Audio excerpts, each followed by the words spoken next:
Okay, I think we should just start.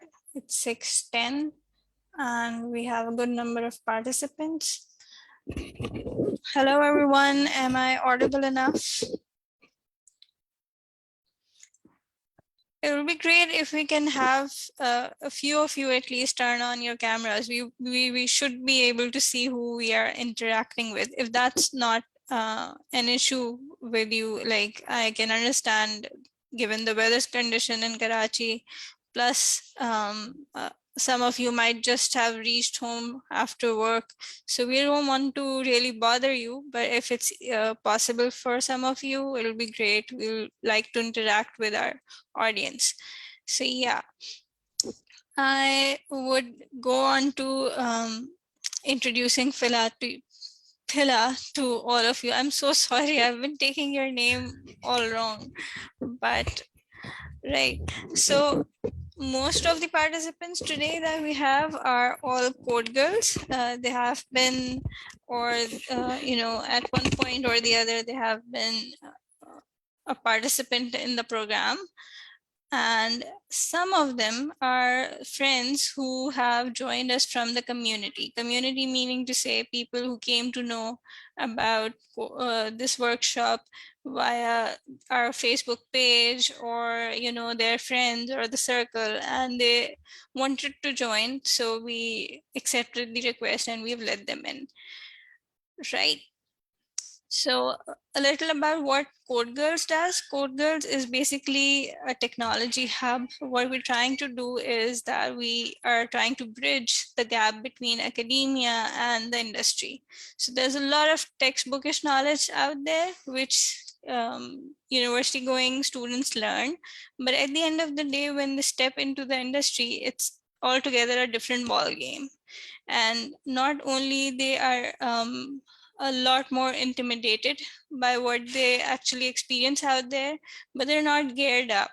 So what we're trying to do is we do these boot camps so that not only just the graduates are geared up enough before they enter the mainstream industry as workers, but also some of the girls and women who have been at home and who have no technology background can find technology easy, less intimidating and more friendly, and they can easily jump on the line. So without going into a lot of detail and without boring you people, what I'm just going to do is I'm going to hand the floor to Phila. Phila, and kindly, Phila, please introduce yourself. Tell us what you do, because I'm sure you'll be able to explain your work better than I will be able to. Great. Thank you so much for hosting us and allowing us to speak at your your organization. My name is Pila Pungula. It is a challenge to pronounce my name because of Phil, but the H is actually silent, so it's Pila. My role at IBM is a developer advocate, which means I go around talking about IBM Z. So I advocate for the IBM Z platform. So what is IBM Z?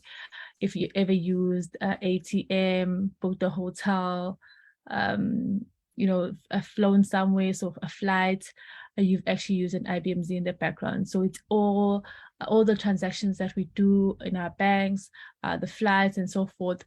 All those transactions needs to be in a system that processes them. So when you go on Google and you search something, anything, if you go on a search engine and just check or search anything, it will give you the minutes or the seconds that it took to get those results.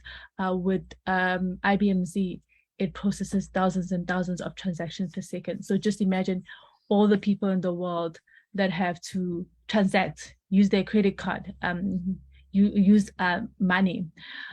So my role is to empower students, clients on these skills because it's a scarce skill. A lot of banks, insurance company need these skills in the world because the skills that we had on an IBM Z had either retired or we also need people with your skills that are coming up with data science, AI, you name it, and blockchain, because it works great on IBM Zim. So I'm focused in MIA, but my role is global. My other role is a Scrum Master. So today you'll find that what I'll be talking about will also touch on the Agile, so DevOps and Agile, how it's similar and what is the difference between the two. So today I'll be covering DevOps, but as a Scrum Master, my role in our squad is to ensure that the team actually focus on our targets or our goals, what are we trying to achieve, and have those daily meetings, the planning sessions, and making sure that we are focused on the goals, and in order for us to reach our end goal. So I'll be talking a bit about DevOps, and you understand it maybe in that sense when I'm explaining what is DevOps. So today I'm looking forward to talking to you guys, interacting on chat. I do understand the situation right now. And with that, I'll also switch off my video. Reason being, I want to make sure that you are able to hear me. That is the most important thing. And it's also when we download the video and share it with everyone else, it's not as big. So we don't want to use your data because it's expensive. But I will show my face again once I'm done. I would like, as our host has mentioned, that at the end, maybe we show our face and we take a selfie, right? As all of us, and that would be great, because I would love to see some of your faces, so your beautiful faces, and know that I actually, even if I can't come to your country right now, I'm in South Africa, but the fact that I've touched someone somewhere else. Okay, so with that, I will talk about DevOps. I'll explain the basics, and in fact, it's an overview of DevOps. But please, you can write your questions on the chat. So what I'll do is I'll cover the whole thing, and reason being is I'll be sharing my screen. I won't be able to go on chat, and then at the end, I'll then look at the questions and we'll get to understand or unpack them together. So just give me a moment while I share my screen.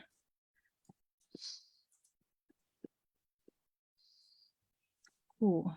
So if you want to contact me, the best place to contact me is on LinkedIn. I will share my login details or my LinkedIn details on chat after my session, so you're able to contact me. I do post things about different job offers in the world when it comes to IBM Z, speaking engagement, things like that. Trainings that we have in our platforms on my LinkedIn. So I'm quite active on LinkedIn. I do have my Twitter account, but I'm not as active there. So what is DevOps, right? So we're looking over here, and actually when you talk to a lot of people, they'll tell you their own definition of DevOps. They'll tell you, even if I read something from IBM platform that was explaining DevOps, you would have an idea. So every organization out there will define it in their own way. They'll say DevOps is a holistic way of work. It's actually the product concepts, and the DevOps development team and the operation team collaborating and automating everything that they do, right? So that's what they'll say. A lot of companies out there will define DevOps the way they see it. So just also bear with me. What will happen is I only have 6 slides for DevOps. So I'll have 1 slide just sitting there for some time, and reason being is I know if I have a lot of slides, I might lose you and so forth. So I'll try, and I want to make sure that I explain each part as in depth as possible, right? So what happens in an organization? So in a development team, you'll find that there is the design and the build, and that's the team that is the development. So people that create the code, create what the customer wants. So they're developing the application. And then you have your operating team. Operations team is the people that test and they implement the code. And with that, you'll find that the development team will have created the code from what they knew that the client, the customer wants. And then now they're waiting for the operations team to push that code into the production. But what they don't understand, because they're working as different teams, is the development team has so much work, obviously creating the code, making sure that it works, and making sure that it's also according to what the client or the customer wants. And then now send it to the operations team to make sure that they test and then implement it and put it in the system, right, in the production. But what the development team also doesn't know about the operations team is they also have a lot of other, they have a lot of other applications to implement or put on production, because they focus on obviously a lot of applications that they need to work. But the development team thinks they only have their work that they need to implement. And then with that, then when they implement it or put it on production, that's when they realize that, oh my God, there's so many things that are wrong with the code. And normally they are expecting that there'll be something wrong with the code, because obviously now it's in production. And when the development team was creating the code, it was in the dev part, right? And once they put it in production and they realize there's so much work, what they didn't think is, oh, the development team doesn't do the work, they send it to us, so we're doing their work. That's what they think. And now we're having these two fighting and blaming each other. And at the end, the client, the customer that is looking for the application is wondering what's going on, and the other team is pointing fingers at the other, saying, no, it's not us, it's them, and so forth. So that doesn't stop. And you'll find with when it comes to processes, we've had a lot out there. We've had from waterfall up until agile. So a bit about agile is when you get the team to have, so you can have in Scrum, in Kanban, in Lean, and so forth. So that those are different approach. But what they do is they focus on what they need to achieve and send it to whoever, the next team, right? But they're not working together. So you'll find the development team and the operations team are not working together. They're working as different entities. And obviously when they're looking for the product at the end, they're blaming each other. And this could be a challenge for a customer, right? For that company. So while this company is not able to produce things that are wanted from a client, clients will obviously leave that company and go to a company, an IT company that actually has DevOps in their company, where they know that both teams, the development team and the operations team, work together and they get the results. So they get it quicker rather than waiting for another team. So that's where DevOps is implemented, right? So you get your development and your operations team and they combine. As you can see from the name, it's dev, and then the operations team, the O is a capital letter because it means just now you're combining the two. I hope I haven't lost you there. So the problem was both the development and the operations team were working as silos. So they were working as different teams, and then obviously blaming each other on who's doing this or who hasn't implemented the code, and there's something wrong with the code and all that. And then they might end up losing or not testing as frequent as it's supposed to, but also not getting the application at the end the way that the customer wants it. So in a DevOps culture, so DevOps is it's a culture, right? So in a DevOps culture, you have obviously your most essential thing, which is people. People are essential because they're the ones that do the work. And if you're working for, you guys, some of you are working, some of you are studying. If you are working and you find that you're not happy at work, what happens? You tend to not produce or be more productive as you're supposed to. So people are very essential to any company, and companies know that. Hence, they've introduced this DevOps because when you are fighting with the DevOps team, or you're feeling that the development team or the operations team is not doing their work, you'll end up also not enjoying what you're doing, and that could obviously decrease production and so forth. So it comes with a lot of problems. So with the DevOps culture, we are making sure that the people have worked together, so the development and the operations work together to increase a collaboration and be able to communicate. We are making sure that the people have worked together, so the development and the operations work together to increase the collaboration. Okay, so there was an audio there. So I just stopped for a minute. So that's what happens, right? So you want to make sure that they work together, they talk to each other. So if there's issues, they're able to solve them. So that's the DevOps culture when it comes to people. And then you have processes. So DevOps is about improving processes, also making sure there's an effective flow of work. So you want to make sure that all the processes within the company are working for the clients. So I'll show you what this means, this diagram over here. So that's the DevOps diagram where it explains the planning, the build, and so forth. I'll explain that a bit later in the next slide. So that's your process. You want to make sure that business support practices deliver values to customers, and automation is the cornerstone of this pillar, right? Freeing people up to concentrate on adding value.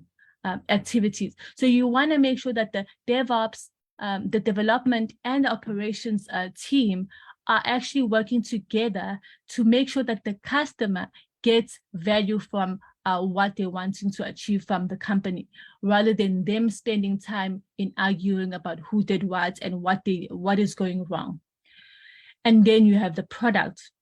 This product is obviously wanting to make sure you are producing it to the customer and it's quicker and more reliable. It's the way that the customer is wanting it to be, right? It has all the components. So if the customer comes back to the development team and says, hey guys, I want you to change this, it will be quick, because now you actually implemented the DevOps culture where you're talking to each other. The operation and the development team are talking, so they are able to produce a product that will be the way that the customer requires it to be. This is the diagram about DevOps. So every time you see DevOps anyway, they'll show you this diagram. So on this diagram, so the first phase is planning phase, where the development team puts down a plan, keeping in mind with the application objective. So making sure that you all know in the team what is expected, what are you trying to deliver to the customer, and then you then start with develop, right? You begin creating the code. So when you're planning, you want to make sure that you are planning to understand, right? You're all understanding what are we trying to achieve, what are we going to be creating, and then you can start with the code, right? And the code is obviously stored in the repository, which helps. It helps to have tools like Git. There's a lot of tools out there that will help you understand or make your work much better as a DevOps. So when it comes to DevOps, you'll find that the phases that we will go through, there'll be I'll talk about later the different tools that you can use, the role of a DevOps engineer, and obviously the advantages and disadvantages of the DevOps, right? So that's what you're trying to do in this diagram. You're making sure that you're checking your work, you're building, and this if you can see here on a DevOps culture, there's always continuous. So you don't stop. You plan, you build the code, and then you obviously get feedback, you deploy, you monitor, but you go back. It doesn't stop. It doesn't stop at this stage and say, okay, now you've created this or you've done this. Now you don't need to carry on. So it doesn't stop. It's continuous. You're always checking. You're always monitoring and making sure that you're delivering. Even if you're delivering things quickly. because you're checking, you're planning, you're building, you're monitoring, that means you'll have effective and more frequent deployment. And that's what we want, right? Remember from the beginning, or the problem that we had in the beginning is we were not able to deploy the application or the code that we are creating from the development team, because the operations team will take some time. But in a DevOps view, you are making sure that you're planning, you're building, you're deploying, you're monitoring, and you continuously integrating and getting feedback from the customer, making sure that you're familiar with what is expected of you, what are you supposed to deliver, and you checking for errors. You making sure that you understand that everything that you're doing there is correct, and it's supposed to be. So we have tools that will help you with your code, like Marvin, and how to build your code successfully, and those bugs, checking those bugs. And then we'll also have tools that will help you with automation, right? So remember, you checking that it's, so all the applications that you're using, for example, your Python and all sorts, you want to make sure that if it needs to be upgraded or updated, it's automated. You can't go in and check, because you might have a lot of containers that you're working with. You can't go in everyone and trying to make sure that it's updated, it's the latest version. So there's continuous, there's tools that will help you with updating it to the correct network or the correct version and the network and so forth. So I've mentioned just a few. So, and what I've mentioned are open source tools. So if you want to get into the DevOps in the environment or a role, these are open source, meaning that you can start working with them and testing them out and understanding them better. You don't need to start working on the job to understand them better, because they're freely available for you to use. And obviously, when it comes to open source, once you need the support, that's when you pay for them. I hope I haven't lost anyone. And because we'll be creating applications, you'll be probably using things like Docker, because you'll be using containers. And maybe for some of you, if you're not too familiar with containers, on a container, it's, when you're creating an application, you need binaries, libraries, and all the components for you to be able to create an application. So on containers, you will have all those components, and then you can ship it into these different containers. So in a container, for example, you want to ship one that has, you're using Python, but using a different operating system, like maybe a Mac OS, and in maybe some part of the application, you're using Java and so forth. So that's how our containers work with each other. It doesn't force you to work with the same operating system, but also not the same language. So one of the popular container ecosystem out there is a Docker. There's quite a lot, but Docker has a bigger ecosystem. So if you check out Docker and try to understand it, that will help. And then you would have all these containers that you've created for your application. And then from there, you need to manage these containers. You need to update them. And I hope I don't lose you in the container talks, but that's still under you creating your application. And then you have to manage these containers and use tools like Kubernetes that helps with upgrading it to the latest version, checking for any network issues and so forth.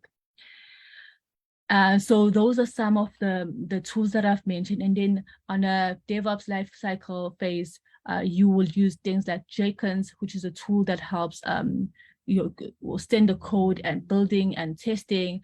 It will also test your code, right? Now I would like to touch on, the continuous parts that we have here, which is the continuous integration, which refers to practice of emerging changes in your repository. So, right, you have this code and you want to make sure that you commit code frequently, and you can build and run them as quickly as possible, but also identify any bugs that you might have in these codes that you have. So you have to obviously continuously integrate and test and check if there's any bugs in the early stage. So you'll be able to detect them and fix them, and then be able to deploy them, right? In an environment where multiple teams working in separate components, so we need a continuous integration, especially in an environment where there are separate teams. And then we have continuous delivery. I hope I'm not too fast. No, Pila, you're not fast at all. You're making complete sense. Great. But we have this recorded. If it seems like maybe you lost me somewhere, you can feel free to send me a request on LinkedIn. We'll talk about it maybe in a lighter way. But also I can share examples with you and links for, I will share some of the code patterns that you can look at, tutorials, because I feel from my experience, I'm a techie just like you guys, but I only discovered technology in varsity. So in high school and so forth, I didn't work in computers. And so it was a struggle, especially in my first year. But so because it was such a struggle, it made me want to push even more. So IBM has a lot of code patterns that would help you understand technology better. Like for me, you can talk about the technology and I understand it, but the good thing is now when I touch it and work with it to understand it better.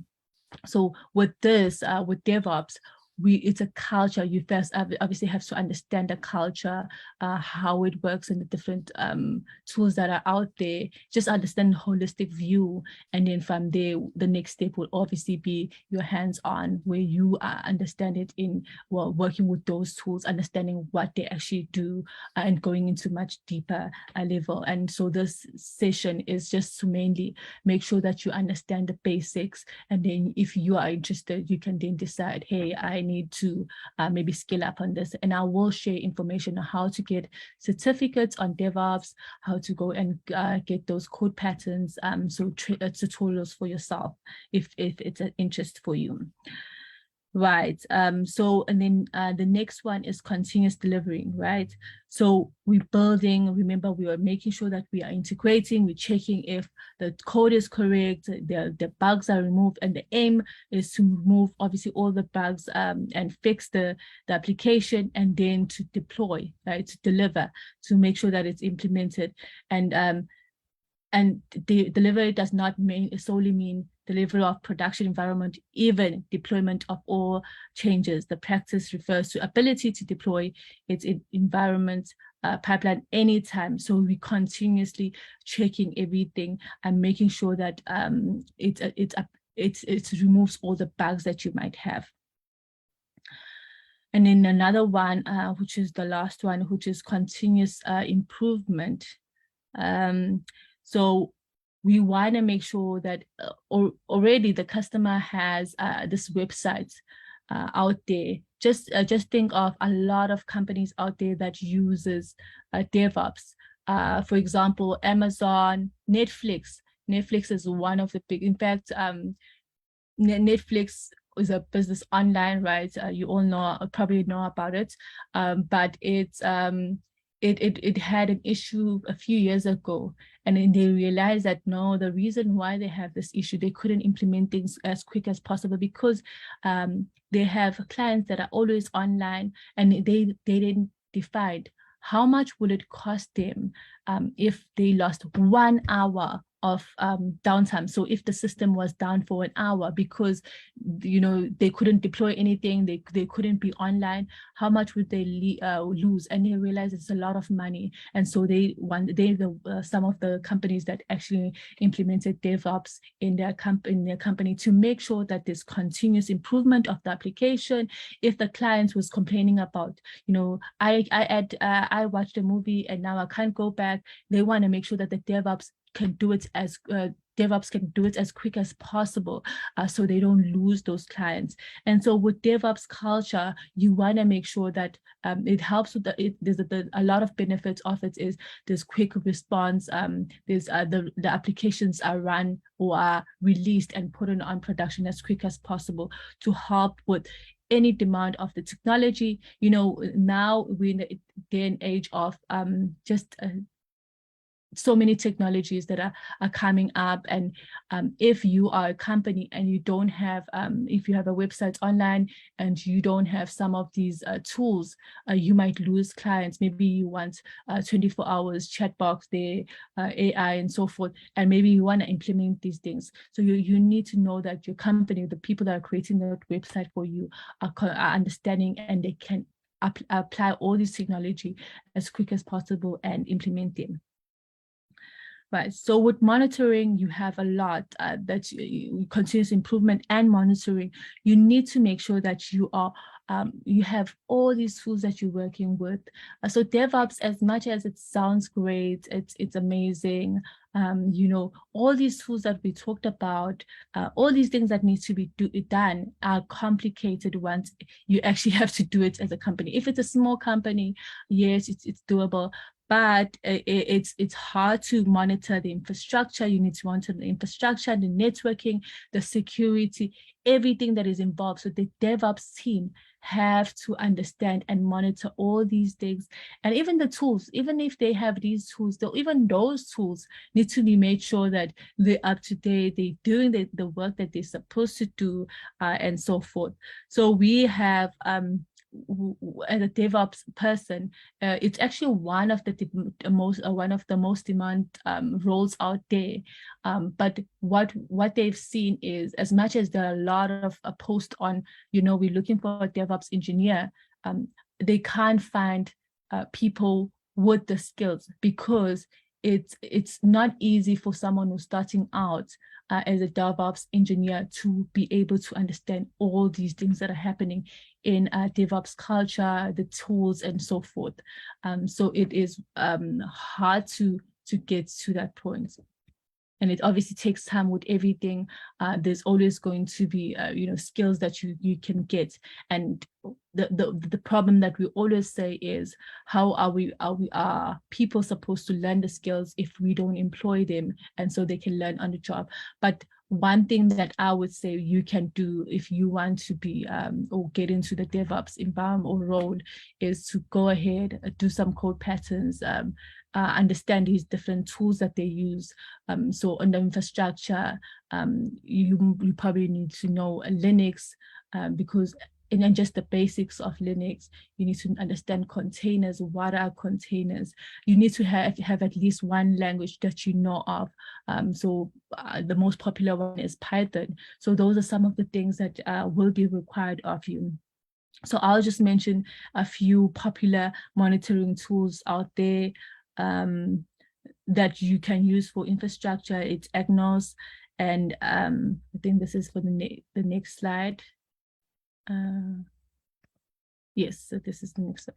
So we've touched on this. We were talking about applications and infrastructure, that you need to monitor all these tools. You need to make sure that you understand and you're tracking your networking, it's working. And if there's downtime and failures, you need to monitor what's happening. So you have to have a dashboard. So that's some of the roles that you would have to do. You need to understand the infrastructure and monitor it and see what's going on. Is the infrastructure healthy? Is it performing?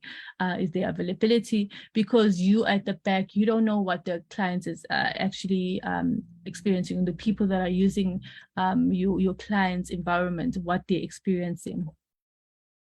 So these are some of the tools that we can use for monitoring.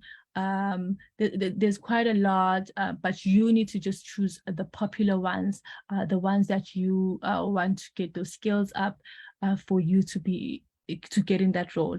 And they've said also that, when it comes to pay, it has, there is a good pay, but I don't know about you. I think if you really like what you're doing, you actually learn more about it because it's something that you're passionate about, and then the money will come with that. So it depends how you want to look at. You are you wanting to go into DevOps for a specific reason, but also just remember every role that you choose will have a good and bad of it, right? So now I would like to talk about, let me see. So here we're just talking about the customer. We're making sure that when you are the customer, want to see value, you want to make sure that they can track, they can build application until it's not taking as long as this. You want it to be as quick as possible. You test, you deploy, and that's the response time, because by the time you are doing this for that client that you have, they already see that with that other company, it's much quicker. So as a DevOps team, it's quite, everything is fast, is very fast. We all know with technology, if you go online, you can, in 2 minutes, you can just buy something online. And so you want that urgency. We are a generation that wants everything when we need it at that time. So if you find that someone's website is not doing what you want it to do, you'll probably go to another competitor. And so that customer for a particular company will rather leave them. And so there's salaries and all that is involved in, rather than staying and not getting the value for what they're paying for. Right. Okay, so now I want to talk, I'll just stop on this one. I think I've covered this, right? So I'll just stop on this one so you can just look at that. But what I'm talking about now is not on the slide. We want to talk about the advantages and the drawbacks. And then I want to touch on the difference between Agile and DevOps. And then we'll lastly speak about the DevOps engineer role. And then I'll close with that, right? And I hope I still have everyone. So the advantages, we've been talking about some of them, highlighting them amongst what we've been saying, and some of them are the fact that now you're collaborating with multiple teams. This is helping because you're producing something that the clients want. You're reducing testing and deployment time. Everything is being reduced where it would have taken you longer to create the application. It's now taking you a shorter time. So the time for release is shorter, time for deployment is shorter.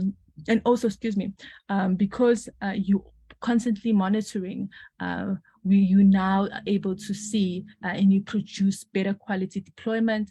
So your application or your tools, even the code that you're creating is better because you're constantly changing and building and monitoring everything. And in the drawbacks, I also mentioned a few. So unfortunately, a lot of companies are, when they're looking for a DevOps engineer, it's hard for them to hire someone who's new to DevOps because it's not as easy to handle this role. But you'll find that a lot of companies also hire, DevOps graduates because they want you to learn, so you can move to obviously now being a professional and know what's going on. This is the reason is it's quite complex with all these different tools that we mentioned. It looks great when you're explaining that cycle, that whole infinity diagram that we have in there. But when it's now time to implement and do all those things, it does take time and need experience in the different tools and understanding infrastructure, understanding networking. Even in networking, you need to understand a basic of networking. You need to understand the infrastructure that we mentioned, so your servers, because you'll be working with them. You could also be working on cloud. So there are different clouds out there, IBM Cloud, AWS, and so forth. So you would need to understand all those parts, and also understanding at least knowing one language, as mentioned. And so it's also one other drawbacks, it's increased complexity. So it's harder because as we have all these tools, all these things that we have in there that are running, it's hard to monitor all of them, to keep them updated and so forth. And so the good thing is we have those tools, but even those tools need to be made sure that they are up to standard, right? And in the world, there's a lot of roles. This has been just repeated across, which is there's a shortage of DevOps, especially the professional ones, the most skilled ones. And this is great, obviously, for value for a customer, right? For the ones that don't need any downtime, the ones like Netflix, Amazon, and you name it. But it's also a cost. It costs a lot to have all these applications running. The people that are hired, DevOps, are not as cheap as you might think, right? So it's also one of the highest paying jobs too. Right, so we've covered the disadvantages and the drawbacks, so disadvantages and advantages. So now we want to talk about Agile and DevOps. So what is the difference between the two? So DevOps is more concerned on the philosophy or software development, whereas Agile is the methodology, right? That helps to increase the product and efficiency into implementation. So for example, when I talked about my role in the beginning, I said I'm a Scrum Master.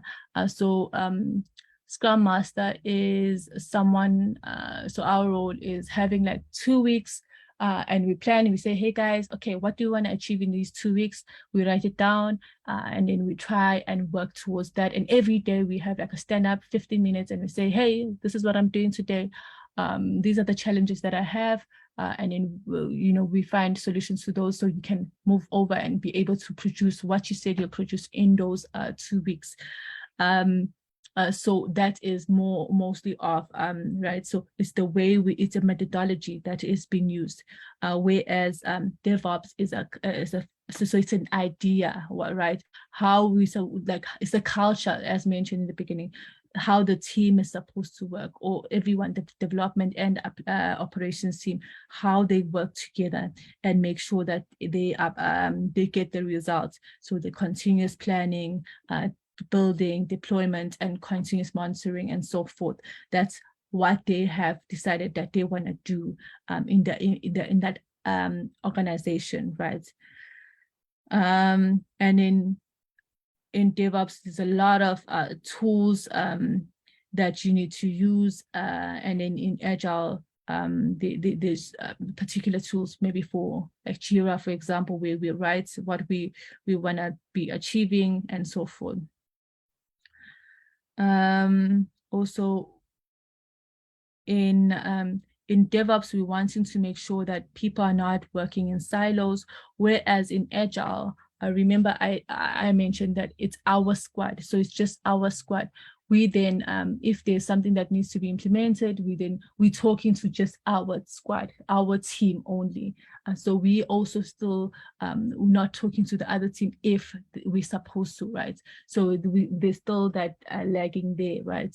But obviously, you use a specific thing for the environment or the need for it. So in our ecosystem team, we see the need for a Scrum because we are not creating applications and talking to clients and so forth. Our role is totally different from the other squads or teams, right? So that's how organization will decide what they want. So those are Agile versus DevOps topic. And then now I would like to touch on DevOps engineer job. I have highlighted some, mentioned a few things, what you need to do. So if you Google DevOps engineer, you'll find a description. And, what I always say is you don't need to actually even get 100 out of there as soon as you get the most essential skills. Everything else you might learn in the job and so forth, depending on what is the requirement. So if you want to be a DevOps, you need to understand your infrastructure, your containers, your monitoring tools. You will be creating code. So if you need to at least understand what is GitHub, how to pull out repository on GitHub and Git, at least one language. Python is one of the most popular one. Understanding continuous integration and continuous delivery, which is CI/CD, and then the tools for it is Jenkins. So if you can at least understand those, right? And so in closing, what we'll say is organization who have DevOps team actually are collectively with a collective attitude and shared responsibility. They produce they produce things faster and then more reliable and successful results compared to those that do not have a DevOps culture in their environment. Okay, I've taken, I thought it won't be as long, but I think I went over my 30 minutes. So I'll stop there. There is a 5-minute break before our next speaker. So while I stop and just look at the comments, any questions, I think it will be our next speaker. Thank you, guys.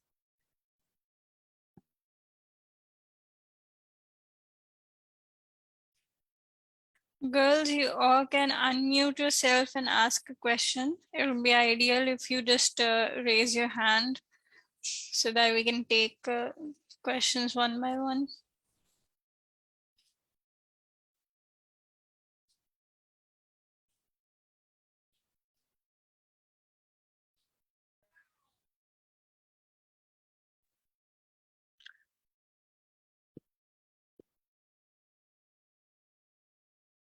If you're shy to unmute yourself, you can use the chat. But also if you need some time to think about it, that's not a problem.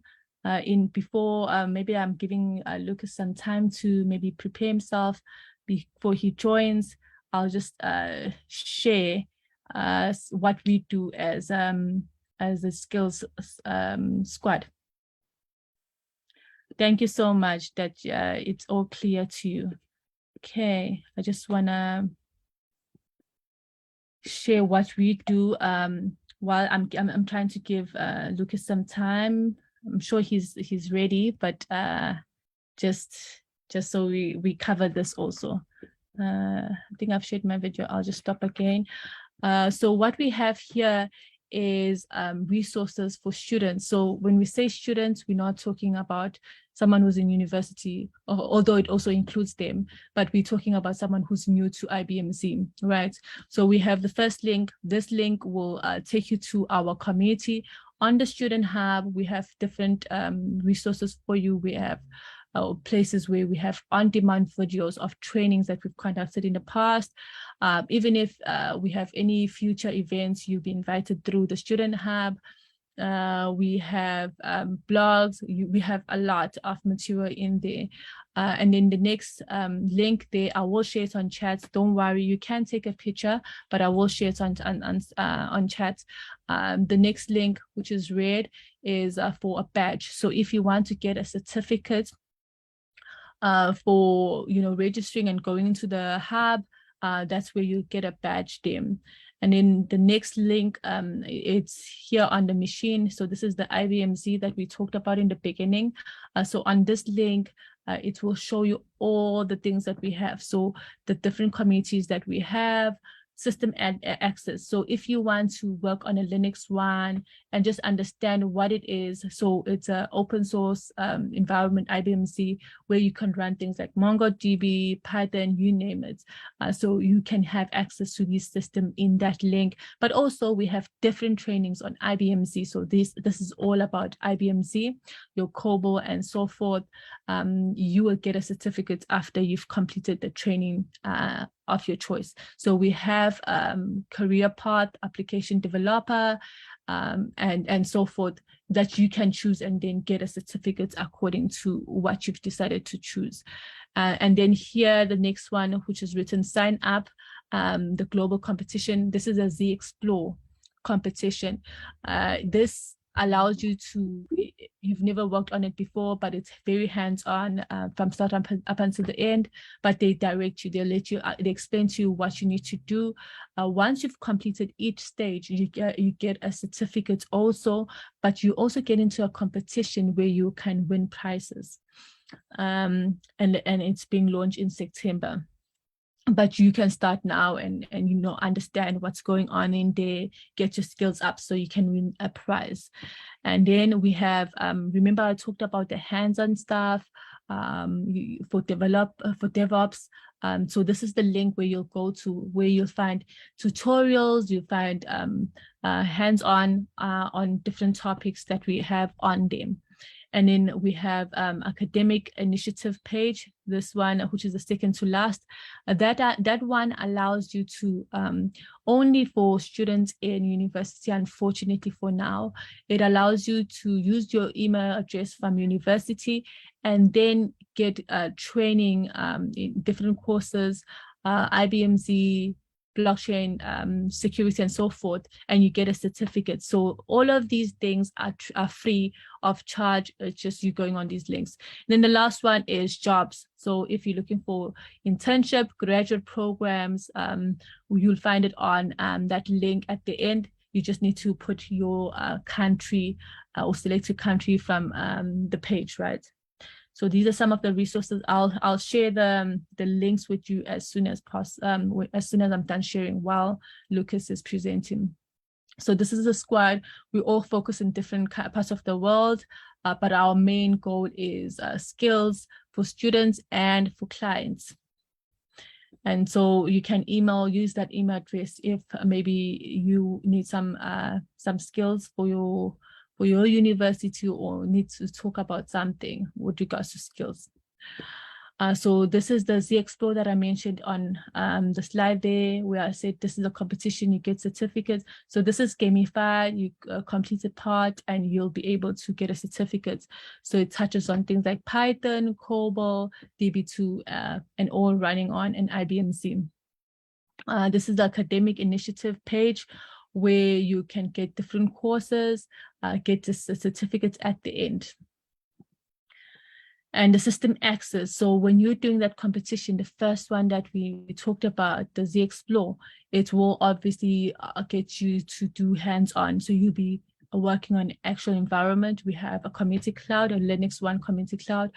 We give you 3 months to work on it. So this is for open source, all the open source technology that I mentioned on the DevOps. You can work with some of them if they work with on the Linux One. So, and then we have the IBM Z trial. So this is for like a maximum of 3 days. So everything that I've mentioned, it's quite a lot. You have to just have this link. So on this link, you'll be able to find a different training, different communities, the system access. So all those different systems that we had that you can access for free. With that, I'll say thank you, and then I'll be on the chat and I'll hand it over to you.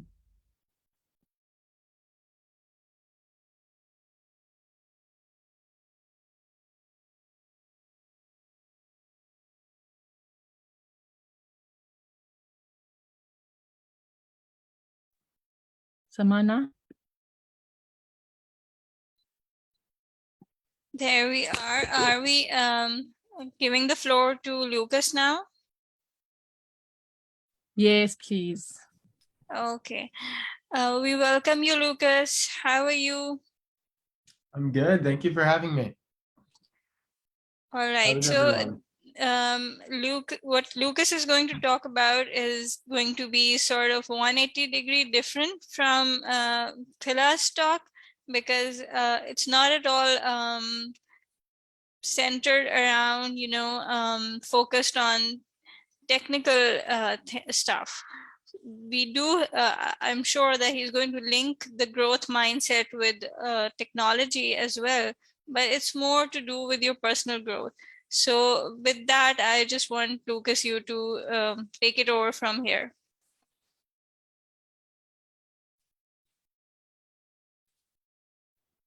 Awesome. Give me 1 sec as I pull this up here.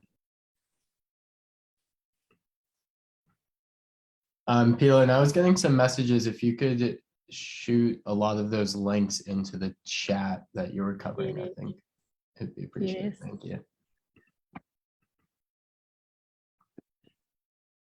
Awesome. Is everyone able to see this PowerPoint here? Growth mindset. Yes. Awesome. Well, thank you so much for having me. As mentioned, I will be talking about growth mindset, how you can up your ability to fail and really kind of adapt your way of thinking to really best set yourself up for success, kind of eliminating that fear of failure. And I'll try to connect it into what Pila was talking about with DevOps and whatnot as I go.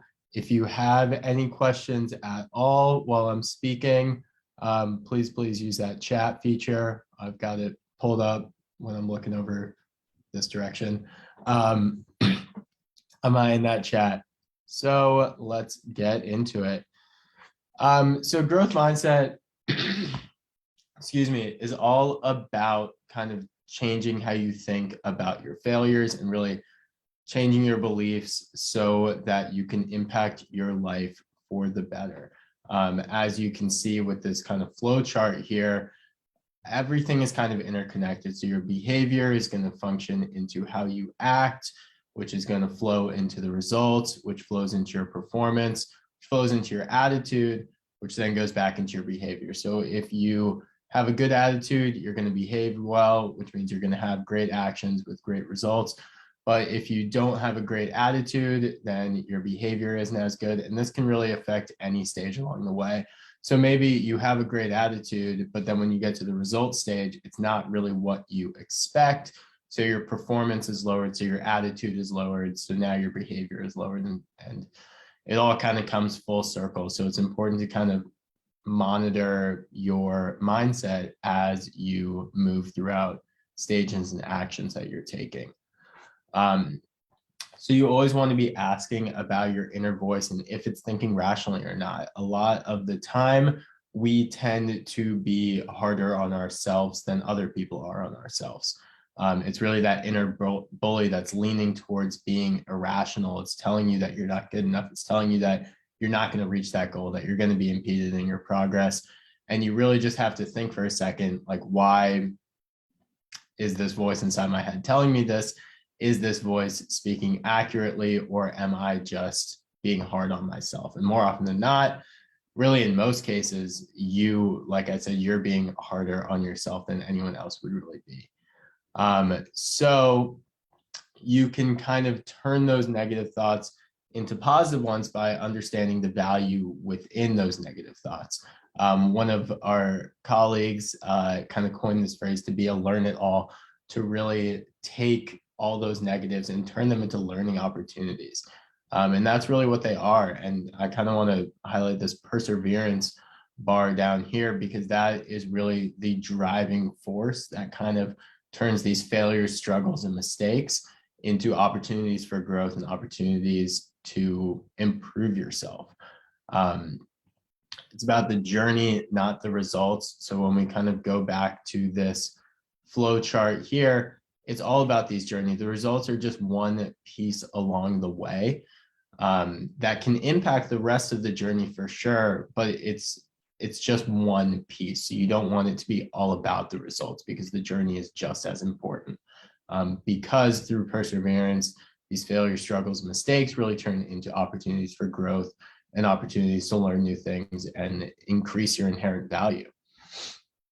Because if you learn from your past experiences, then your failures really aren't bad. Like, there's really no such thing as a failure. It's really just an opportunity for growth, for learning something new.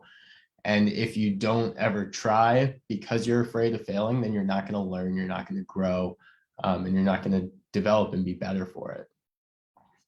So really, that's why, I don't know, I always try to adopt a growth mindset. It's not just something that you can kind of turn off and on. It's something that you have to work on, you have to develop. I still struggle with it and I'll probably always struggle with it, but it's just kind of clicking into that mindset and clicking in to understanding your unique abilities that can kind of generate these new results and help you with your mindset and help you kind of develop these new skills and learn from your failures. And right here, the journey starts now. So it's not, hey, Pila, I see you waving up there. Yeah, I don't see the screen. I don't know if it's just me. I don't know. Is anyone else able to see it? To be honest, can just see one line. Yes. Is this Yes, now working it now over appears. here? Yes, yes. Okay. Thanks for flagging. I But pulled all it on along, to. I was actually thinking that this has some meaning to it. All right. Well, I don't know if we saw any of it, but we can kind of go back. I'll kind of click through quickly here. I think I was explaining well enough so that it should still be okay. But like I was saying, this is that flow chart that I kept talking about with your attitude flowing into your behavior, flowing into actions, results, performance, and back into attitude. So all really important as you kind of consider thinking about your inner voice, talking about perseverance as being that driving force to kind of turn your failures, struggles, and mistakes into positives. And now we are back to where I realized that you couldn't see anything. And so, like I was saying, the journey starts today. So, and the journey really restarts every day because it's tough to really take that growth mindset and take it with you into every opportunity. You really need to start each new day fresh and kind of revalidate that that's how you're going to be considering your failures and your struggles and your setbacks so that you can turn them into future successes every single day. These are kind of 6 kind of like tent poles to prop up your growth mindset, how you have to make a choice in each situation. You have to choose to persevere. You have to choose to be resilient, to be fearless. You have to choose to accept an accomplishment as an accomplishment. You have to choose to be enthusiastic, and you have to choose to be positive. It's every single action that you take, you have to kind of consider all of the context, and you have to make the choice and the conscious decision to take it on the light side, to take it positively. And I'll apologize for 1 second. I think one of my applications is taking up too much of my battery, so I want to close out so my computer doesn't die. Hopefully it won't die now. And moving back over here, so you want to learn to love these challenges because they give you an opportunity to make each of these choices within the challenge. So you can go outside of your comfort zone. You can expose yourself to the possibility of failure so that you can struggle through it and you can learn from it. You can become a better person. So to kind of apply this to your technical education, your technical learning, I know I've tried my hand at learning Python and it's a struggle for me personally. It's a challenge. But when I get errors in my code and I see that I'm doing something wrong, I can either choose to quit out of Code Academy and say, whatever, I don't really need that skill set, or I can come back to it and say, what am I doing wrong here? What can I learn from this? Why am I having these issues? And I can take that next step in my technical journey and continue my learning instead of letting that failure become kind of a piece of me and think, oh, I'll never learn how to code because I encountered this challenge. You really have to go outside your comfort zone, be comfortable with failure, and kind of just accept that you don't need to prove to anyone else how smart you are, as long as you believe that you're smart and talented and can journey towards success, whatever that means to you. You just need to accept that for yourself, continue learning new things, continue bettering yourself, and really strive for validation from yourself above others. So when I am learning Python and I know that, I don't know, Pila could code circles around me, I need to understand that Pila has been doing this longer than I have. Pila has kind of dedicated herself more than I have, and that's okay and that's great. But I don't need to compare myself to how good of a programmer Pila is, because I know that on my own journey, I'm at a certain stage and I'm still growing and I can still improve. And it's all in that mindset, because I could choose to think, oh, why would I bother learning this, because so many people are so much better than me already. Or I can instead take that growth mindset and say, well, I'm still at the beginning of my journey and I can still improve.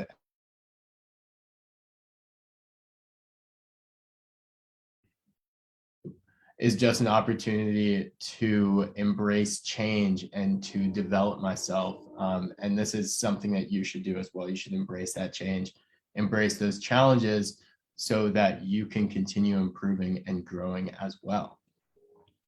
So you really want to just consider at first, ask that question, where do you want to go? Where do you want to be? And then by incorporating that growth mindset, incorporating that along the way to where you want to go and where you want to be, you will have challenges, you will have failures, you will have successes as well, but the struggles will likely outweigh the successes as you're on your journey to where you want to go. But so long as your mindset is a positive one, you're thinking about your challenges and struggles enthusiastically, you're persevering, then it's a lot easier to overcome those struggles. So you want to really just thrive during these times of challenge and challenging times, which is something we're kind of all too familiar with these days. It seems like there's always a new challenge. There's always something new to overcome within our learning journeys, within the world around us. But it's important to not make those challenges part of your identity per se.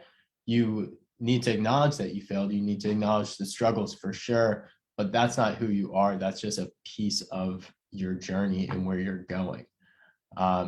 So it hurts. Yes, it does, but it's not who you are. It doesn't define you. It's just an opportunity for you to learn and to better define yourself in the new skills you learn and the challenges you overcome. So with failure, you really got to face it. You got to deal with it. You got to learn from it. And that might be a little hard to hear. It's tough to kind of accept and to kind of work through it. But you kind of got to ignore that voice in your head that I was speaking about earlier. You have to overcome your self-esteem. You have to stop blaming yourself. You don't want to make excuses. It's just about accepting it, owning it, learning from it, and moving on with those new learnings. A kind of common pitfall that you can experience as you kind of reach for your goals is striving for perfection. It's unattainable. You can't reach perfection. That's kind of like by definition of perfection, is that it is incredibly difficult, nearly always impossible to obtain. So if you are striving for perfection, if that's your goal, you should accept disappointment, or you should expect disappointment, because that is the likely outcome. Good is good enough. You are able to reach your goals. You're able to do good. That's good. And you should accept that, and you should document your wins, and you should be proud of them. But you shouldn't really strive for that perfection, because that's a way for you to set yourself up for failure. And it's really important to kind of always incorporate that effort and your hard work into what you do. And that could be striving for perfection. Striving near perfection takes a lot of effort, takes a lot of hard work, and especially overcoming any challenges and difficulties you have along your way takes hard work, and people will recognize that. I mean, anytime you watch a TV show or movie, you see people overcoming their challenges and learning from it and growing from it. And that's like, I mean, it's a movie, so it's like 2 hours long, but in your life, these challenges can be stretched out long.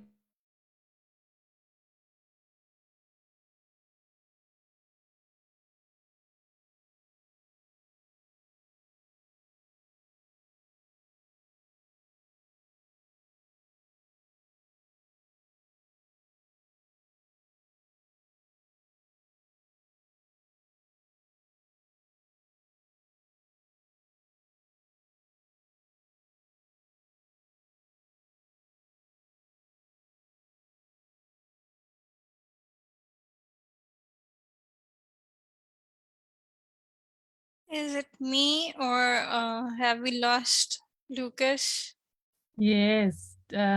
I also thought it was me. So let me, I think he did mention that his laptop was going to die. He is messaging me. So he's saying his computer froze. I think it's crashing. So that's what he's saying. Samani, sorry, I think I'm pronouncing your name incorrectly. Can we have a break? Yeah, sure. We can have a 5-minute break. Let's see if Lucas is able to figure it out. Okay. Thanks.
Are you there, Phila? Hello. Hello. Yeah, let me ask him to rejoin. He said he was on, but I told him that he could we couldn't see him, and he said it's almost done. So let me ask him to quickly just check again. Thank you.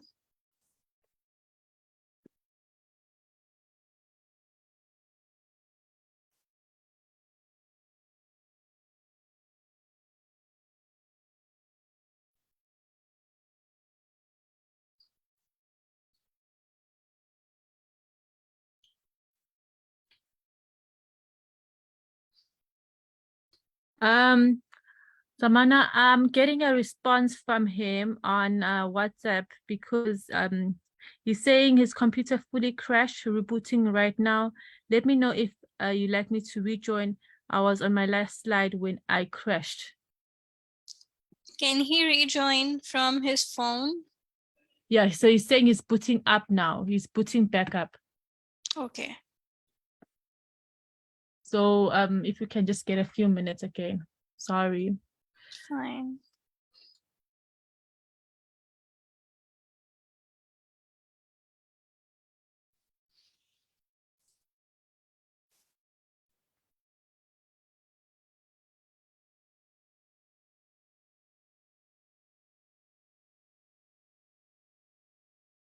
Okay, so while we're waiting on Lucas to join, I'm just wanting to find out from you guys, were you able to register, log in, any of those environment that we listed on chat? So the first one is for the Student Hub, and now that you have it, maybe you'll see or understand them better.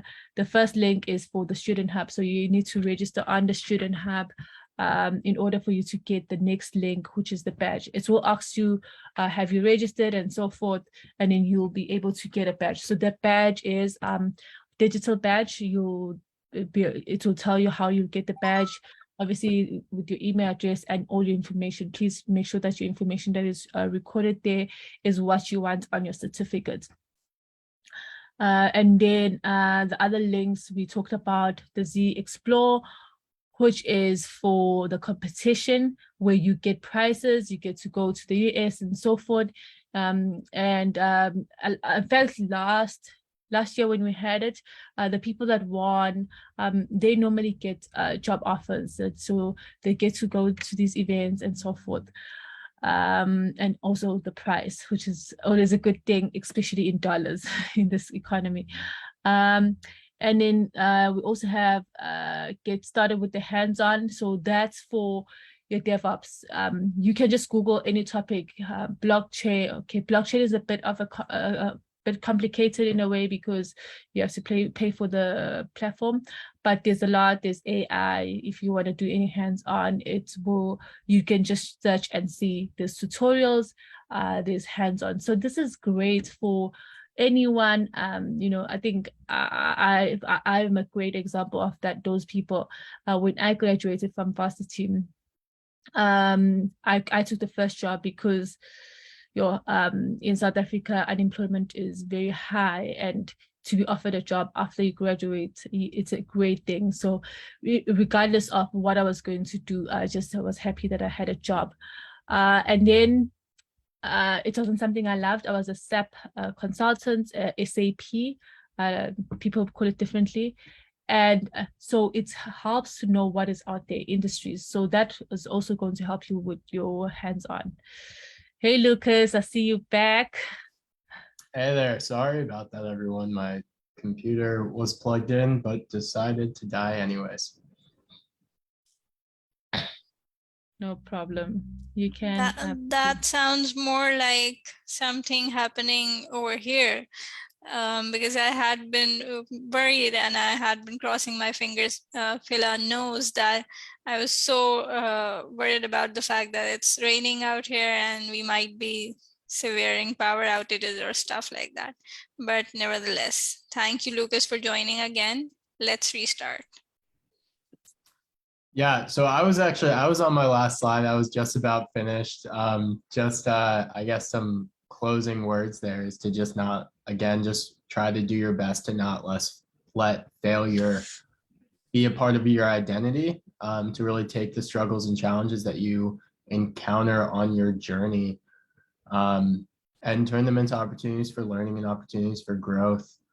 I know the challenges constantly overweigh the successes that you might see, but it's just all about, it's all about mindset. It's about what you think and hear and how you incorporate that into your day-to-day actions to turn those into opportunities for growth, opportunities to learn, and opportunities to improve. And just as humans, we tend to get caught up in the failures. They really weigh on their self-esteem. But through kind of trying your best to do a growth mindset, and it's really all about trying your best, because you won't be able to reach that perfection. You won't be able to go into every situation with the growth mindset that you'd like to have, but to just do your best and try to take the challenges as they come, and celebrate the successes when they do arrive. So thank you all for having me. If you have any questions about growth mindset, about working for IBM, or anything else, I'm more than happy to answer. But thank you again for having me.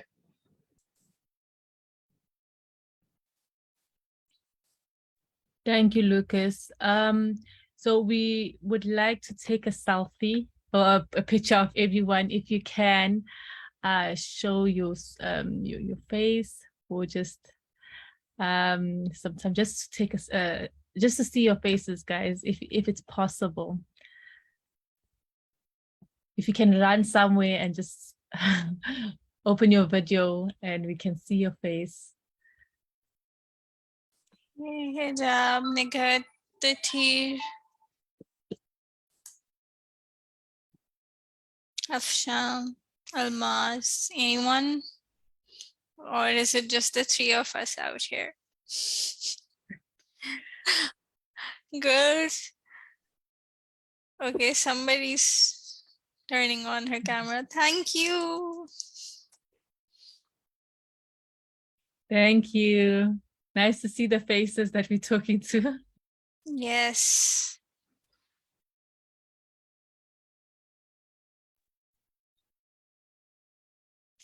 Hello. Anyone else? Yeah, we also want to see your sister. Show your sister. Okay.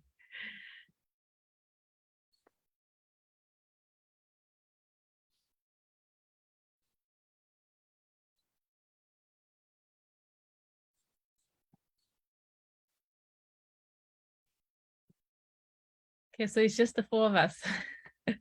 Right. Let's just take the picture.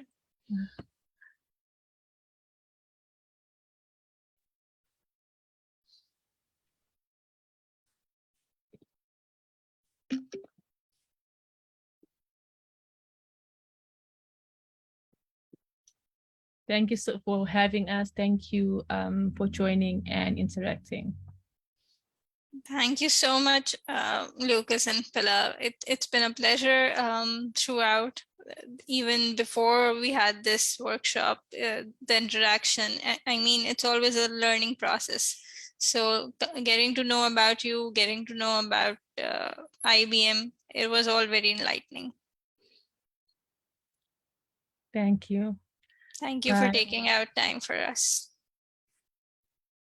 Oh, Farwa is also here. Let's take another selfie.